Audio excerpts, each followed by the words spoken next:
Hello and welcome to Fright Nights here at Thorpe Park. Today we are going to be checking out everything that Fright Nights has on offer for 2025. We've got a few of the mazes booked. We're going to be checking out all the scare zones along with the shows as well. Come and join us as we spend a day here at Thorpe Park for Fright Nights. We are here on opening weekend. Today is the first Saturday that Fright Nights is running this year, and unfortunately it's a little bit windy. Ride availability has not been great so far. You can see a Hyperion just behind me now. It's been closed so far all day, and it is 10 past 11, and they've only just opened up Saw, which is just here. George is with us today, and she's just headed on Saw, but we'll keep an eye on the other availability for the rides. We tried to get on Nemesis, that's also not available. Swarm is open. So yeah, so far not great, but I think it's probably due to the wind today. I don't know if you can see this, but they're testing Hyperion out at the moment, but they've got water in it. You can see all the water coming out of the carriages as it's going round. That's pretty cool. Not sure if it's some sort of weighted test, but yeah. Pretty cool seeing all the water coming out of the trains as they're going around. It's about 1:30 at the moment, and unfortunately ride availability has been shocking today, which is understandable I suppose given the winds. Currently the only thing that is open is the teacups and the Walking Dead the ride, because obviously that one's indoors. Everything else is shut, even the bumper cars, flying fish, the lot. Swarm has been quite good at weathering most of the wind, but even that has closed down now. Yeah, unfortunately, obviously Park is really busy because first Saturday of Fright Nights, but pretty much every ride is closed. They do have a lot of messages up and about though, saying that they will rebook, like you can rebook another day, which I think is fair given that the ride availability has been pretty shocking today. So pretty much just waiting for the Fright Night stuff to start, as I think things will start picking up a bit then, when the mazes and stuff starts to open up. So we've got our first maze booked at 3 o'clock. So we're gonna wait for that, got some more booked afterwards, and have a look at all the scare zones as well. As we've got time to kill, having a look at the merch. They got bags, some hoodies over there. These are the pins that they've got. Fright Nights. Oh god, George has got a chainsaw. Like a Lucifer pin, so anyway, got 2 pins. Bottles, they're not too bad, £6 for a bottle. They were the chainsaws down there, they're 12. Bag looks like it was 20. Around this side, okay. Keychains here, and this is the front of the jumper. This is quite cool, along with a lanyard as well. And they've also got quite a cool looking mug. So not too much going on, but a little bit of merch there. So you can also get a t-shirt, which is just behind it, to go along with the hoodie. T-shirts are 25. That's a zip-up hoodie. That one is 50, and then that's just the hoodie with no zip. It's also 50. It's almost 3 o'clock, and we are here at Deadbeat, which is going to be the first maze that we are going to be checking out here for Fright Nights. Afterwards, so we can't film unfortunately, but afterwards we'll give you our full thoughts on this maze here at Thorpe Park. Just finished up on Deadbeat there. That was quite a good scare maze. I don't think it's particularly terrifying. I think the sort of atmosphere in there was quite good. The groups they were sending round, so obviously they're sort of on normal admissions now, they're sort of sending round, were fairly large, so I think that did kind of take away a couple of the scares. So sort of they might jump out the first person, like somewhere near the end, so if you're in the middle you might lose a bit of the scares. Got a few but not loads. But the effects in there were quite good. All the costumes were really good as well. Spoiler alert, but near the end there's this sort of, you're kind of walking out kind of through the corridor, and there's sort of someone like crawling on the ceiling. That was probably the best effect there, because you kind of look up, and I think it's sort of glass, so you can actually sort of see them crawling along up there and sort of stamping around. That was probably the best bit I think for me. But overall, great vibes. Slightly different as well, you know, it's not sort of like a particularly gory or anything. So yeah, highly recommend Deadbeat. Really enjoyed that one. Next up, we're going to go and try Stitches. Just headed over to Stitches, and it is looking amazing from the outside. This is a story of the toy maker, I think. But as you can see, quite like the facade there. It says Cool's Toy Emporium. But it looks like it's all in a marquee, so I think they build this specifically every single year. So quite interested to see how good it is inside. Just did Stitches there. That was really, really good. I like that one. The theming in there was really, really good. Bear in mind, I think they take it down every time. You kind of got to do lots of ducking and things. Sort of a room with loads of teddies in it. That one was probably one of my favourites, although as you're kind of going through they're knocking you in the face. Overall, the scares in that one were quite good. I'd say it's more scary than Deadbeat, Stitches.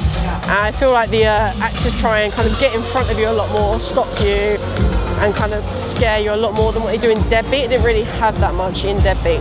But I think we got quite a good run there on Stitches. George was also there. She got like massively left behind, turned around and she was just gone. Although I think she might, I don't know if there's different routes in that one. Like she said there was a thing with like Barbie there. I don't remember seeing that bit. And that's apparently who kind of stopped her and she wasn't able to get past. But overall, Stitches, definitely worth doing. Although does seem to have a bit of a queue for that one. That's wait about 35 minutes.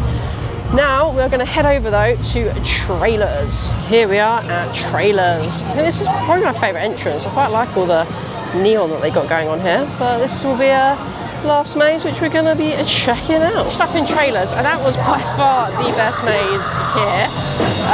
Not sure why there was no queue for it. There's been quite big queues for Deadbeat and Stitches, but Trailers, we was having to wait for people in order to get through. So yeah, Trailers was an absolute must. First scene was really, really good with the two actors, sort of, I don't know, in a dentist chair or something, and then he kind of like slams her head in the table. Like that was really, really good, that first scene. And the last scene as well, there's like a scary clown that chases you out with baseball bats, so that was also really, really good. Just heading through Lucifer's Lair at the moment. See, they've got some singers up on the stage, and they've also got all of the demons and things walking around, looking very cool. This is a look at Purgatory Streets, I believe, scare zone. So as you can see, it's quite an open one. There's a few kind of actors roaming around. They do have some here. They've got some sort of theming with sort of pumpkins and things. A few actors out and about. A couple there. Got an old, like, I don't know, pirate or something over there. Oh, look, they've got a, like they work at a sweet shop. And there's also a bit of a sweet shop over here as well. But overall, it's not like loads of actors around here. It's a bit of a shame. They've got the, like, theming here, the hay bales and things, which is quite nice. And if you want, you can also go get some bone shaker cocktails. So yeah, looks like the actors are just kind of having small interactions here and there with people. So this year they have Creature Campus over by Stealth, which is one of the scare zones. It's not like a particular walkthrough thing. They seem quite friendly. However, they're just kind of here dancing around by the looks of it. And they've also got a stage as well, which maybe they'll be going and doing some shows on as well. See Stealth just going past there in the background. But yeah, this is what the Creature Campus part looks like. Just here at Harbour Desserts, where they've got a creepy crumble, which is apple or peach and cherry. However, I've gone for the waffle on a stick. I'm going to check this out, see what it's like. So here is the waffle. Doesn't quite look like the picture. There's a bad one there. But nevertheless, does still look good. Chocolate and cream. We have finished up with the scare mazes. Now we've headed down to Mawkin Meadows to meet the crows. This is one of the 3 scare zones, which is Mawkin Meadows. Let's check it out and give it a go. Please do not touch any of the actors.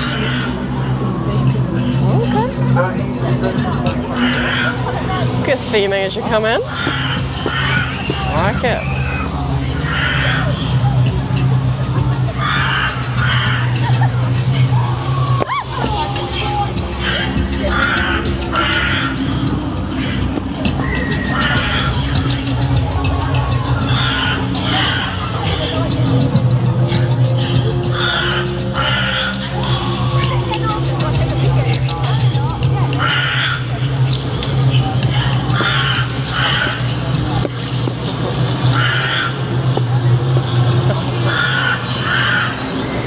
Pretty good. Ooh, smoke effects down there.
great in here, access wise.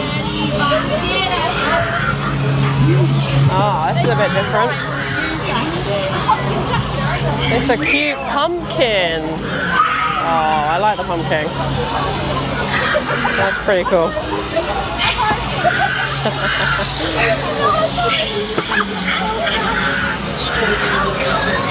Oh, okay. Bit creepy. As the children flames melt, Don't go in the barn. Okay. Oh no. Don't go in the barn. is close. My time is its spiritual hands. The burning of my body is about to burn to the ground.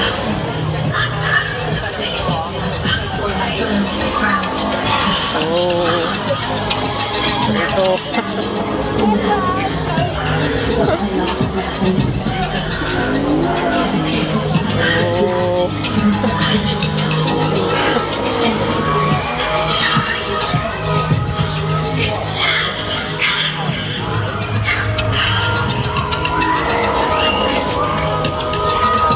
Oh, okay. That's pretty cool.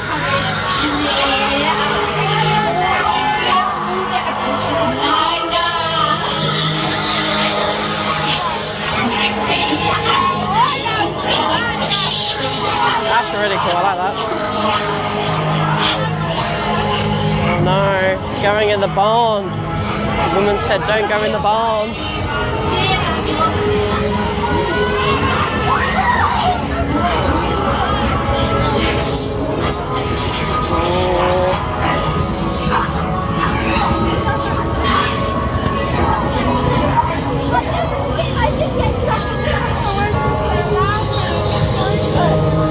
Just did a trip through Mawkin Meadows. That was quite a good scare zone. I like the sort of the interaction with the crows and stuff. It did feel a little bit long, and in some places there felt like there was lack of actors.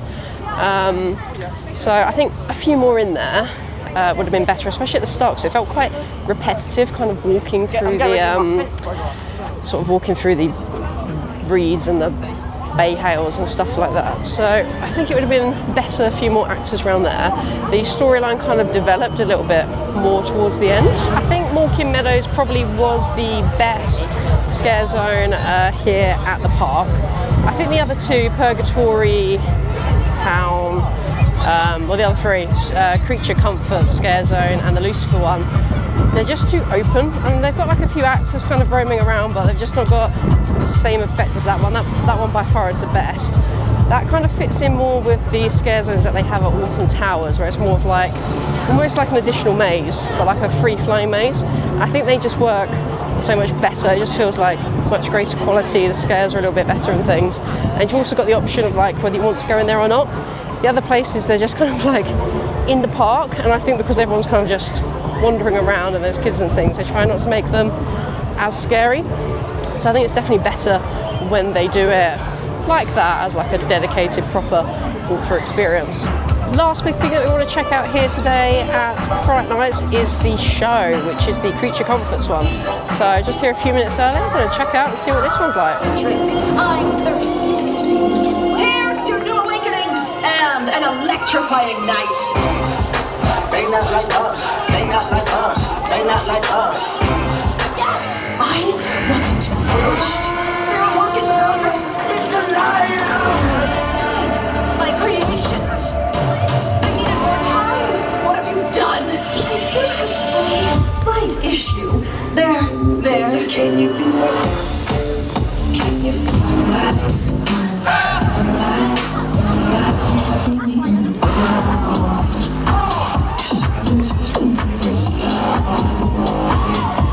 Your creator! You can't do this! I cannot be destroyed! Let me go! Here's to an electrifying night. That was Creature Comfort Shock to the System. Overall, it was a pretty good show, sort of a dance battle fight between Medusa's serpents and the Frankenstein monsters, I suppose. And ultimately, spoiler, but the Frankenstein monsters won. Not sure if that's for every show, but certainly was there. But that was a really good show, good energy. Lasted about 10 minutes-ish, so not too long. And yeah, nice way for us to finish off the day here at Thorpe Park. Here we go, just having one last little look at Purgatory Street before we start heading out. No, okay, there's a couple of actors out just over there, but this is pretty cool. Sort of wagon with some pumpkins as well going on here. So anyone that is here from 16th of October, that's what it says on the sign on the door, there's some Stranger Things Chubba Chubs thing going on here. No idea what it is, but there is a little sign, very small on the door, just says open on the 16th of October. Whatever that is. And that is a wrap on our day here at Thorpe Park for Fright Nights. Overall, the event here this year is pretty good, I would say. Definitely worth coming down to check out. Scare mazes here are top notch, very, very good. We did 3 out of 4. Wasn't keen on doing survival games because apparently they will touch you in that one. Didn't really fancy that this time. But out of the ones that we did, would rank them probably 3rd place, Deadbeat. It was good, it was a bit dark. I think it lost a lot of the theming in there. 2nd place, I would put Stitches. That was really good, and it was a tight call between Stitches and Trailers, but Trailers, I think we just got a really good run on that one.